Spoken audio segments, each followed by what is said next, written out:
It's time for another episode of the Sean Tabbitt Show, a podcast where I connect you with thought leaders from across the globe, digging into some of my favorite topics like personal development, marketing, spirituality, and pretty much any other shiny object that happens to catch my attention. Today, my special guest is my good friend Phill Urena, and today we're not going to be talking about a book. We're going to be talking about his near-death experience. Phill, I'm excited to share your story with my audience today. Welcome back to the show. It's good to always be with you, Sean. I love the opportunity for us to chat. It's always fun.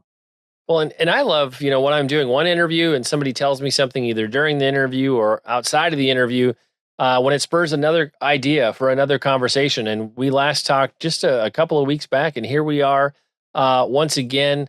If you want to hear about Phil's experience with deliverance ministry, go back and listen to that previous interview. I think where I'd love to start this conversation, though, is hearing a little bit about some of the out of body experiences, I guess you might call them, that you were having as a child. When did those start? What did those experiences look like? Bring us into your world at that time. Well, they started probably between 4 and 6 or 7, somewhere in that time frame. There were several. It was not something that I experienced on a daily basis, but probably 3 to 5 times experience. They weren't scary for me as a child. I didn't really know any better. But that moved into some other things as I got older. I've almost died 5 times. Like the enemy's been trying to take me out for my whole life. But the first time I had it, I remember I was sleeping in my upstairs bedroom, and next thing I knew, it was like I was flying, and I remember kind of flying down the steps and going into my parents' room and seeing them sleeping, and walking around the downstairs and going into my brother's room and seeing him sleeping. And just like a child would, I remember thinking to myself, like, this is fun. They don't even know I'm here, and I'm watching them and kind of chuckling. And as soon as I did, it felt like I was sucked right back, and I was back in my body. And I had that experience a few times over those years, along with some profound dreams also. But probably the most impactful ones were when I was 15 years old. I had what they call a perforated appendix that had been leaking in my abdomen for about a week and a half. And my mom just thought I had some kind of intestinal flu for the first few days, except my fever spiked to 106. So they rushed me to the hospital, and when I got there, my appendix ruptured, and I ended up spending 3 months in the hospital. And that night, they rushed me into surgery, and don't remember any of that going on, but I remember waking up in the middle of the night and seeing a man who I thought was a doctor at the time, very Jewish-looking man. I never shared the story actually until I wrote my first book. I shared it in my first book. But I realized after the fact that it was Jesus, that I don't think I was literally awake necessarily. I'm not really sure. It's kind of like Paul, I knew a man. So I don't know if I was awake or if I was just seeing my room and there was this spiritual encounter.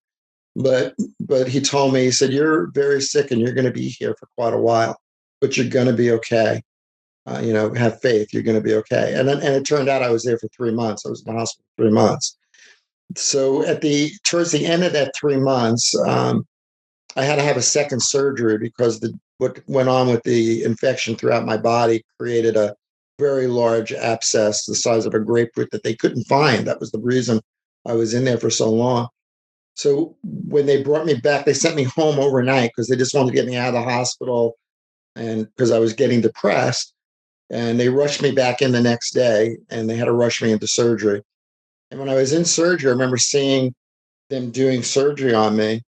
And then I was back, and then I was in my room, and I suddenly was outside my body, and I could see my brother, my second oldest brother, who's 9 years older than me. So he was in his mid-20s at the time, with his head down. And I guess he was praying. He was bent over like this, and he was praying. And I was going up, and I was up probably to about the ceiling at that time. And as I said, I was really, really sick. I I was down to like 119 pounds. I was a 15-year-old in the 150s. I wrestled, I played sports. So I was really, really thin and probably malnourished to some degree. And I remember going up and I remember thinking, there's my brother, and that this was it. And then as soon as I became like mentally aware of what was going on, I was suddenly rushed back into my body. And I don't know how much time transpired, but I eventually opened my eyes, and my brother was there with me, just as I had seen him. And I realized, I think, at that point in time in my life, even more than I did when I was a kid, was that heaven and earth are so close, within the framework of creation. And, I was telling you before that physicists believe there's at least 10 dimensions for creation. There's 10, 11, or 26 was the prevailing theories. But there's more than just the three dimensions, and the fourth being time that we experience. And I kind of became aware that life is really fragile, but the closeness of the next realm is not that far off. Now, I wish I could say that as I was going up, I saw light. I didn't. If anything, I saw gray. I don't know if that's because I wasn't a believer yet or whatever, but I remember seeing gray, and then snapping back into my brother's body, and and and being aware that I was back. Well, and I want to back up a moment, Phil, into those earliest out of body experiences. Did those times, did those just happen spontaneously when you were asleep, or did they ever happen when you were awake? I'm just curious for a little more of that context. No, I never had an out of body experience when I was awake. Like when we're talking about that, it's something I am familiar with. You're really talking about Eckankar or astral projection.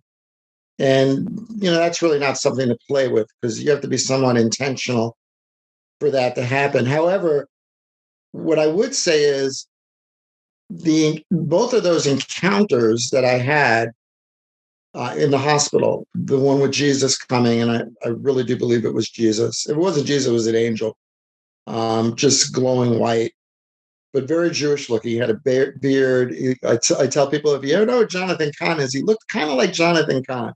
Maybe not quite as much hair as Jonathan, but very Semitic looking.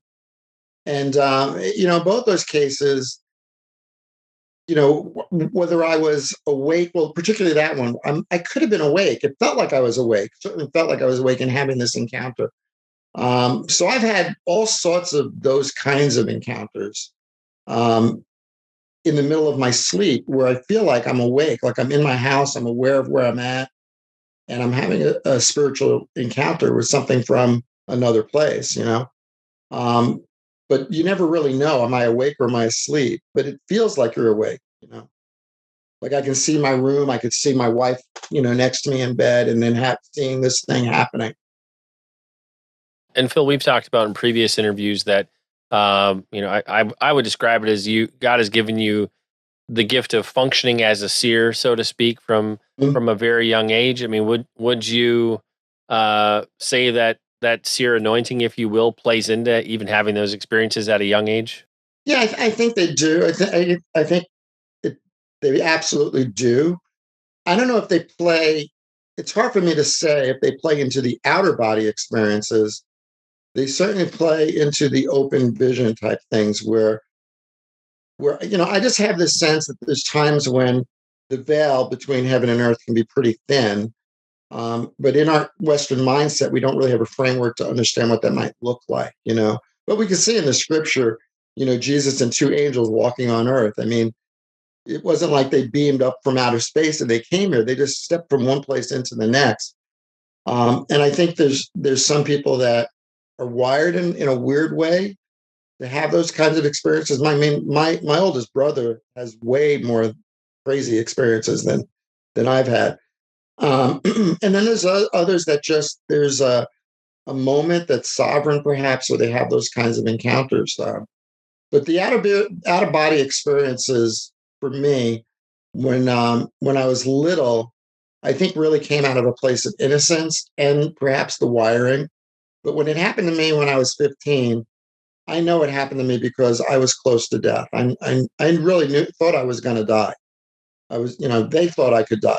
I mean, 3 months in the hospital, with running a fever for 3 months, not a good thing. And in our last interview, you had mentioned when you spoke with your father about, hey, a doctor came in the middle of the night to encourage me. Mhm. Um, tell us about how your father responded, and I'd be curious to hear, just as you process this and look back on it through the years. Just what did that encounter do for you? How has that shaped you? Well, my dad was really angry because remember, I had only been in the hospital for not even 24 hours.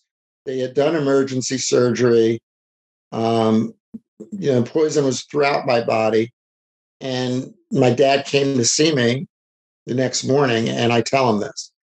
So, what I had said to him is, I said, I think a doctor came last night. When I woke up, there was a doctor in the room sitting on my bed. And my father, I think, probably was bothered by the fact that I woke up and there was a doctor standing over me and sitting on my bed or whatever. And he ran out and said, what doctor told my son that he's going to be in here for a while? And they were like, there was no doctor. We didn't have any doctor on call. It was a Sunday morning. My surgery was Saturday late evening, like probably 9, 10 o'clock at night, emergency surgery. So there was no doctor on call in the hospital that night. I mean, you're going. I'm an old guy, so you're going back to 1970, and hospitals were a lot different back then. So when he came back in, I remember my mom was there, and they started like talking to one another. And my mom was a seer, and that's when my mom kind of thought he had a visitation. They didn't think it was Jesus necessarily. My mom had a visitation when I was born because she almost lost me when I was born, and an angel came and I don't know if I've ever shared this.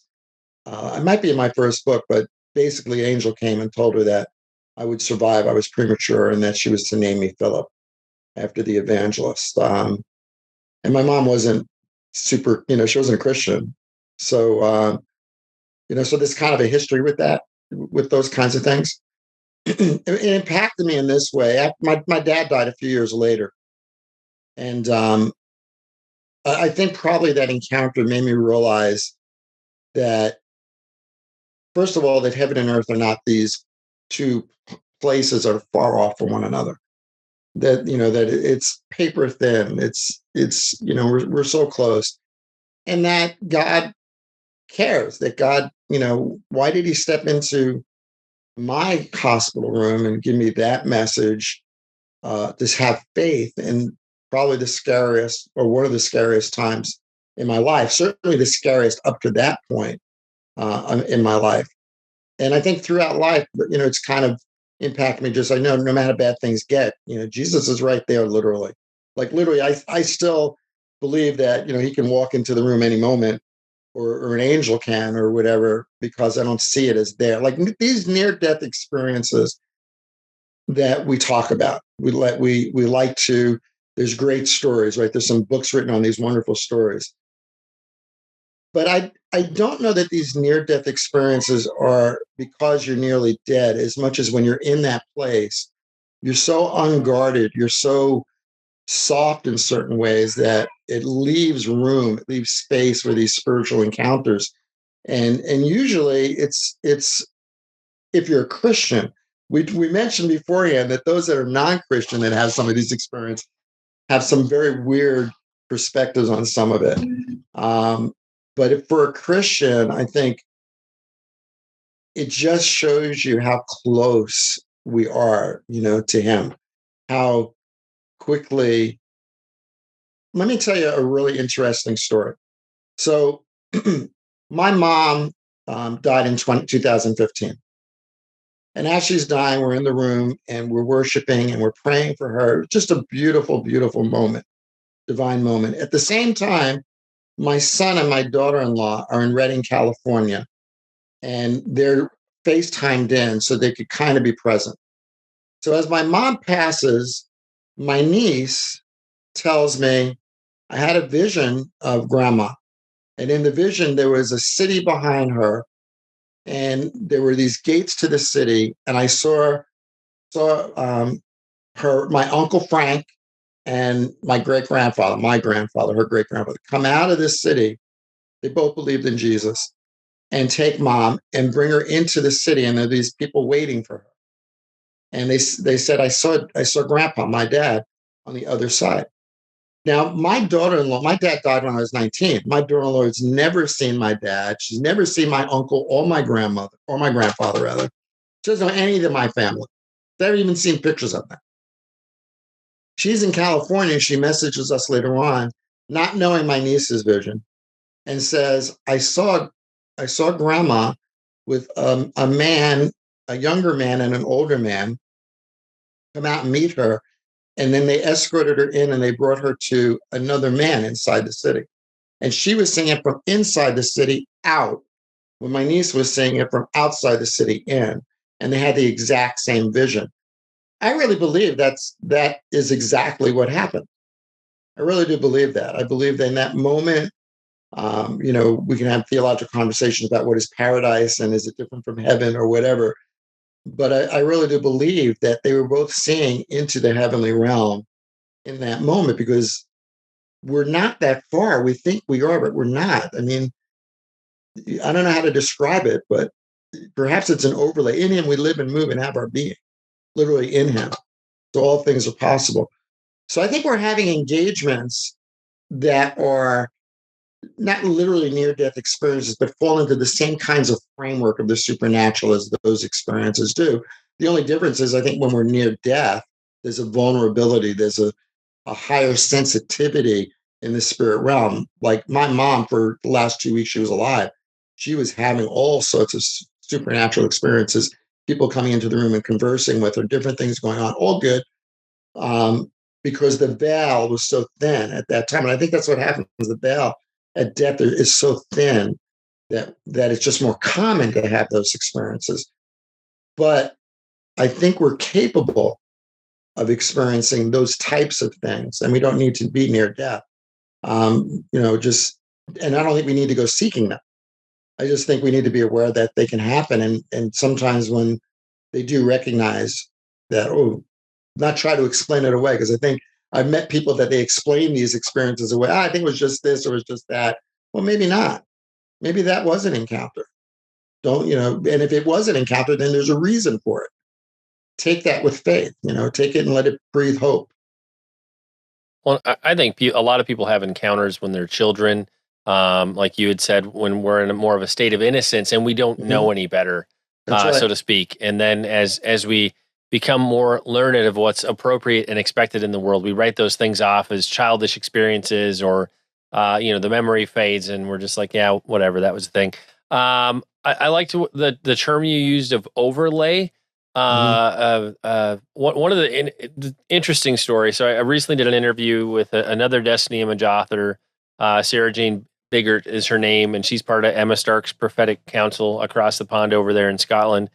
And she has this story of seeing like these scorpion-like demons on people's backs as she's walking the streets of London and sees these people that are being oppressed by demons, and all of a sudden. And it was really interesting to talk to her about that, because it wasn't like an open vision. It was almost like a thinning of the veil between the natural and the supernatural. And so she was seeing kind of this interaction of supernatural beings with the physical, the natural. And I've never shared this analogy, but there's a movie that came out recently starring Ryan Reynolds called Free Guy, and he is this guy who lives in a virtual like video game. He's a non-playable character in a video game, but he puts on these glasses of a playable character, and all of a sudden he can see all these things he could never see before. And that's kind of what I would liken it to. But so I really like the way that you described that. I'm just wrestling with that after my conversation with Sarah Jane. And any thoughts on that, and kind of that overlay kind of principle? Well, I don't know if it's hard. How do we explain something that's beyond, our reasoning, but not necessarily beyond our experience? So we want to find, I'm a thinker. I think words are really important. So I try to find language and be mindful that it's not weird language, that it's practical. And so when I think about I see it in two potential ways. One is kind of like plywood, where plywood is layers of wood and they're glued together and they're inseparable. And the only thing that separates them is that very thin coat of glue. But they're connected, even though they're different. They're connected. And then I think the other analogy that I've thought about is kind of like multiple waves of light, right? Multiple waves of light that can crisscross, they go like this, and they can go in all different dimensions. And when we look at light, we know by science now, we know that within light are all the colors.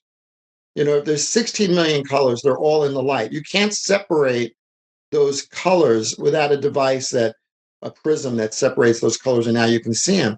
So the prism isn't magic. It's not like the color, those are all present in the light. So I think all these things, in him we live and we move and we have our being. So somehow in him, there's all these different potentialities and different layers and different expressions and experiences of the fullness of God. And then, of course, we have to bring in the enemy into that, who taints that, who clouds that, who tries to pervert it or counterfeit it, maybe like a prism redirecting and taking out the color. So we live in this creative universe that's beyond what we can touch and feel and see. But that doesn't change the fact that we live in it, because we can see in Scripture that's a reality. Angels don't live in our universe, right? And yet angels stepped out of that place and sat and had a meal with Jesus and Abraham. Like, how the heck does that happen? I mean, think about that. That's, in our mind, that's crazy. But what we do is we try to conform and explain that story away. The world does, not necessarily believers, but the world does. Oh, that couldn't possibly have been that. It was probably this, right? But we know clearly that's not the case. So getting back to near death and heaven experiences, why can we not have it go the other way around, where suddenly we're able to engage into a heavenly place? Paul talks about that.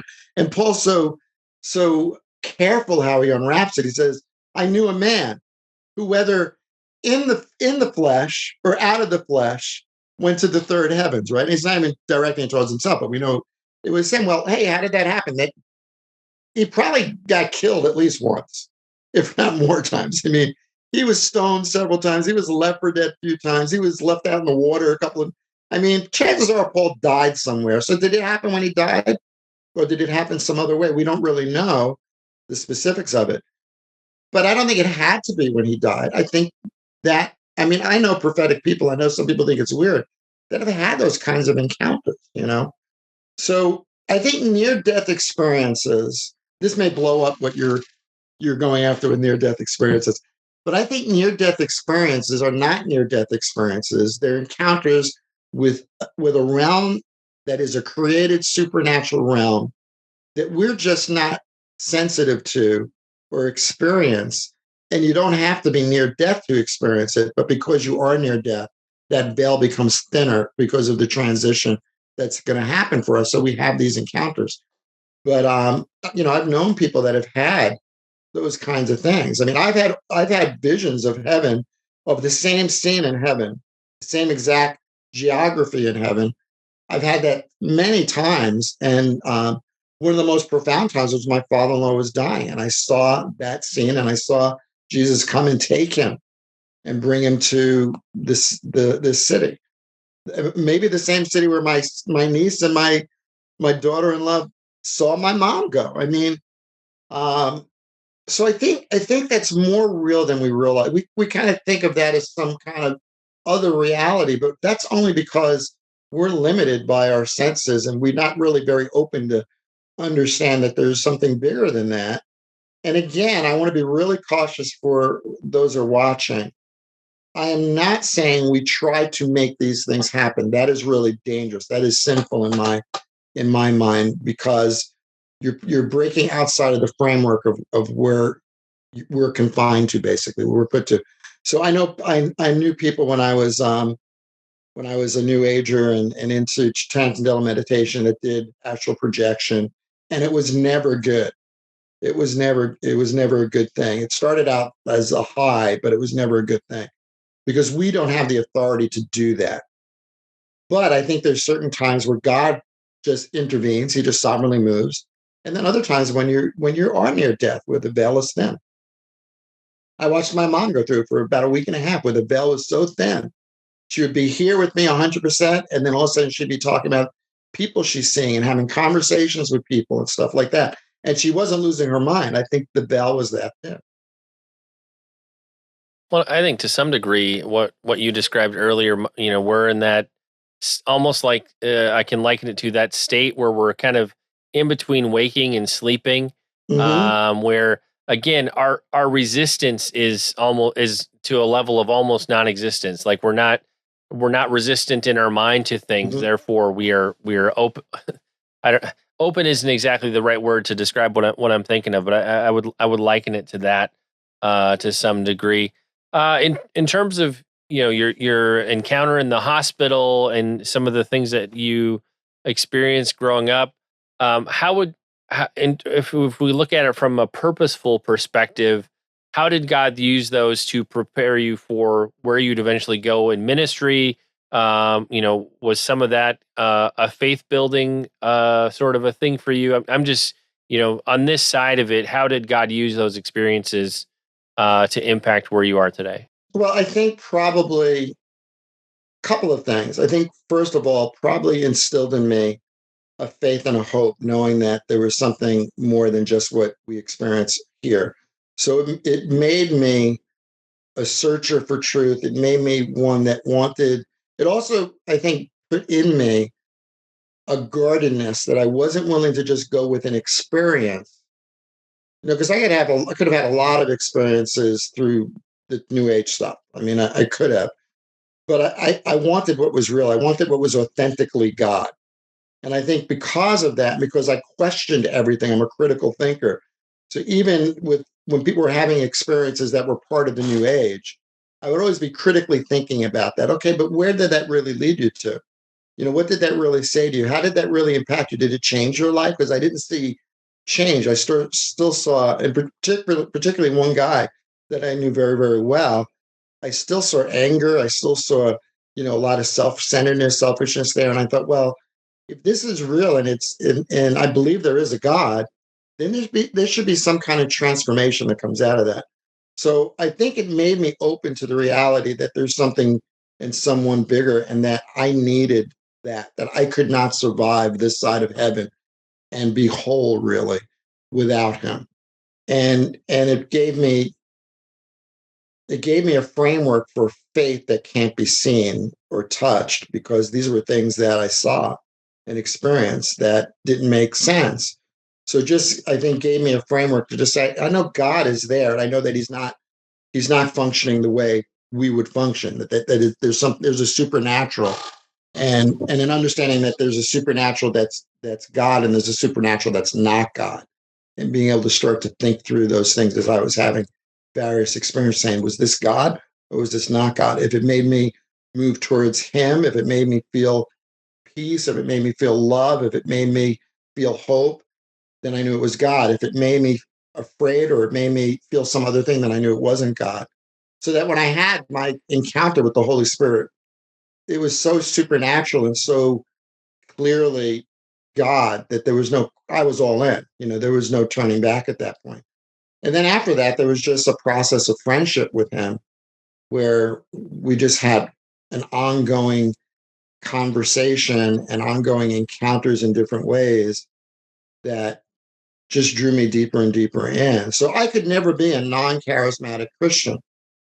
I think there's a lot of charismatic that is charismania. I think we have to be careful that we just don't chase after experiences, because experiences can be, like popcorn. They taste good for a while, but there's no nutritional value. I want the real thing. And I think because of that, honestly, Sean, I think because of that, I know a lot of people have had a lot more experiences, and a lot of those experiences have been like wonderful, and a lot of them they've had to cut the fat off of. I haven't had really, I would say, any experiences that I had to cut the fat off anything that wasn't legit because I don't get them all the time. So when I do get them, I know that it's God. I know it because I'm not looking for it. I'm open to it, but I'm not looking for it. So I had an experience once where I was in my bed and I just woke up because there was a light in my hallway.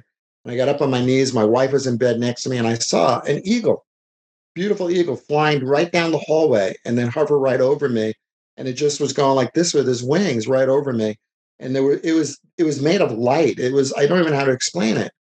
And eagles often represent for us in the charismatic Pentecostal world, at any rate, the weird world of Christianity, the prophetic. It represents prophets or whatever. And I don't know what that was. I know that it impacted me, and that there was a sensitivity, and actually there was a transition that occurred in my life right after that in authority, promotion into authority. It happened right before I was ordained. So maybe it has something to do with that. I don't know. But because of those other things, when that happens, I don't reason it out, but I also don't make it more than what it is. And I'll go to the Lord and say, "What was that about?" Sometimes He doesn't tell me. Sometimes I just have to learn. I just have to live that. Hey, I just saw something that was in the spirit realm. I don't know how, and I'm not going to get worried about it. I'm going to stay the course. Well, whether it's encounters we have or prophetic words somebody speaks over us or things we had revealed in prayer, I find it often makes sense in hindsight more than it did at the time that you were experiencing it. Phill, one thing I want to ask you about related to, I always describe it chasing shiny objects, and that's in my intro. That's a throwback to a pastor who subtly had a sermon all about me, although he never mentioned me. That was actually when we left to go to the vineyard in Champaign. He was not happy because we were chasing shiny objects by going to Putty's ministry school, which I thought was A ironic. corrective And sermon, yes, an anonymous corrective I remember sermon. standing in the back of the room like he's totally talking about me, but not using my name. That's weird. Um, but just kind of that balance, because I feel like we get excited about the shiny objects of the gifts and things manifesting, and it's interesting, it's intriguing, and so we can be very attracted to those gifts. But it's better to go, in my opinion, go after the giver of those gifts, and just I always like Chad Norris's illustration of going so high on the mountain and being so close to God that the only way we can survive is if we live in His nostrils. It's the only place that there's air. Kind of a Mhm. weird illustration, but it works. Because I feel like if we pursue the giver of the gifts, all those things are going to manifest normally, just Mhm. life normally because we're in His presence. So just that, for I guess for younger guys like me or younger who maybe we came into this because we were attracted to the gifts that we saw manifesting, we wanted to operate in those. But I feel like we can fall into a ditch where we're moving and stuff, but we don't even hardly know the giver. We just want to stay in the place of operating in gifts. What's that balance there that you've discovered through the years? Well, I think in some ways uniquely because of what I grew up in, the supernatural was always part of the framework of my paradigm. So it wasn't something like I saw as sparkly new things. It was just a reality. It was a worldview that was there. So that when I came into the kingdom, I really wanted Jesus. I really wanted the Father, Son, Holy Spirit. I wanted to understand. Like I said to you, I'm a critical thinker. So I'm open for discussion on any topic, but I'm going to question it. I'm going to wrestle with it. And I'm particularly going to wrestle with it and say, does this line up with what I know of the word, what I know of the scripture? But what I would really agree with you on is I sometimes take some of those little encounters I've had, those experiences I had kind of lightly. I mean, when I almost died in 2015, I had an aneurysm in the brain. I had 2 days of visitations that were probably amongst the weirdest things I've ever experienced in my life. Beautiful, but weird. And I'd unwrap it, but that would be another 10 minutes. But just so many layers of what was going on, what I was seeing. Um, because of, in this particular case, I believe because of the worldwide prayer that was going on for me. I think there was so much, they were praying at Bethel, they were praying at Global, they were praying. I had friends overseas praying. People that I met at a conference I spoke at, sending me Facebook messages that I honestly didn't even know who they were, that they were praying for me. And I think there was just beautifully the body of Christ just praying for me. First of all, it was so humbling because I'm not a somebody, in terms of how we think of that. But I think it thinned that I think the veil was thin, and I was seeing some things that were spiritual. So when those times have happened to me, because I've not looked for them, because I've not gone after them, they become significant, and they cause me to go and say, Father, what is this? Jesus, what is this? Why is this going on? And what does this mean to me? And sometimes I get an answer, and sometimes I don't get an answer. When I don't get the answer, I just say thank you, because it's always encouraging, and when I do get an answer, then I know that there's a response that I'm required to have for that. I don't know if that answers your question or not. Yeah, yeah, I think it does.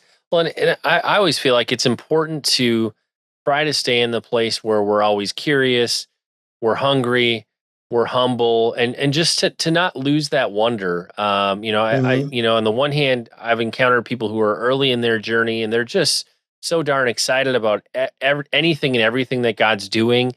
And it's sad if we get to this place where it's just all common, and we lose our excitement, our enthusiasm about it, or we get to a place where we think it has more to do with us being special or operating and moving in something that, but Mm-hmm. for God and God's power working through us, it wouldn't it couldn't happen anyway. And so I'm always excited when I meet men and women who are 10, 20, 30 more years further down the path than me, and they haven't lost that childlike wonder or enthusiasm or excitement to be about what God is doing. That gives me hope. It gives me something to shoot for. Gosh, well, when I'm 50, when I'm 60, when I'm 70, God help me to have that childlike awe and wonder of what you're doing here, expanding the kingdom. And so it gives me something to shoot for.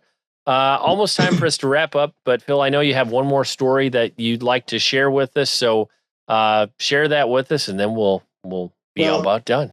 before I share that, I just want to say this. My mom was 92, and she still was in wonder. She was still right up until the last day experiencing things and seeing things, and watching that happen was really fascinating and beautiful. So I don't think we're ever going to be beyond the potential of wonder, of the depths and the layers of relationship with God.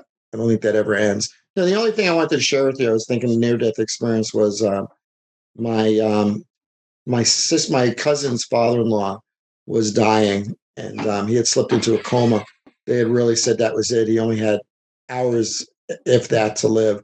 And I had led him to the Lord, and they wanted me to come and see him. And by the time I got there, he was in the coma. And I did what every good charismatic young Christian would do. I said, Joe, come back in the name of Jesus. And he sat up in the bed on his elbows, looked me straight in the eye, shook his head no, and laid back down again. And I realized at that point that for a believer, I mean, that could have been a near death experience. He was awake, but he did not want to come back. He wanted to stay where he was. And so I use that sometimes, the framework near death experience, because some of us, when you hear my friend Ed's story that you talked to today, he had a choice. He could have stayed. He chose to come back. So that just shows me how thin that veil is. So for people listening, what I would want you to take away is not the wonder of near death experiences, the sparkling things of near death experiences, but for you to understand and know that God is so close to us every moment, from every moment to every moment. There's never a time that he's more than a breath away from us, right? He's touching us. And that means that a near death experience is not anything we should ever be afraid of, or a death experience, because everything for us is life. There's no death for us. There's only life. And that last story showed me that, because when he said no, he was back, dude. I mean, he was here. He was breathing, looked me right in the face, said no. and almost like terrified, like, no, are you crazy? I don't want to come back here. I like where I am. And it just made me realize, that this is not something that we need to be afraid of. And it's certainly not something that we should be overly fascinated with because it's really quite natural because the veil is that thin. Yeah, that is one of the things that has been interesting the last few months talking with people who've had near death experiences and heaven encounters is they almost all have an ache. They long to be back in heaven. Like that's something that they can't shake the rest of their earthly lives. If I could say just one thing before we go to everybody who's watching, chase Jesus. Chase after Jesus. The experiences will come as they come. And if they don't come, that's okay too, because it's all about him. Going back to the conversation, I did a kind of a pre interview with our mutual friend Ed today, and I've seen this with so many of the men and women I've talked to who've had these heaven encounters. It's just there's kind of this empty space in their heart, this longing to go back to what they experienced in heaven, because I feel like they've reached the culmination of life. If they've touched heaven, they've had that encounter, the experience. That's our home. That's where we're supposed to end up. And there is that longing for it, even though they're happy to be back on the other side of the veil, if you will, with their friends and their loved one. There is always this thread, if you will, that continually keeps them connected back to heaven. That's just been an interesting phenomenon with all the different folks that I've talked to this past year. Phill, in terms of people connecting with you, finding out more about your books, your ministry, all the things, where do we discover you on the web? On the web, you can go to kingdomconvergence.com, and that's our ministry here in the New York metro area. You can go to Facebook, Kingdom Convergence Inc. on Facebook. You can go to my personal Facebook ministry page, just Phill Urena, Phillurena, on Facebook or Instagram. And you, of course, can Google my name. You'll find a whole bunch of stuff. You go to our YouTube channel, Kingdom Convergence YouTube channel, for some of the interviews that we do, and other places where I've taught. Yeah, but kingdomconvergence.com is probably the easiest place to go in Facebook. And like we do with every episode, we'll make it easy. We'll have links to the places you can connect with Phill and places where you can pick up copies of his books as well. Phill, I want to say thank you so much for sharing with us today. As always, it's been an honor and a pleasure to have you back in the show. I love being with you, Sean, anytime. Bless you.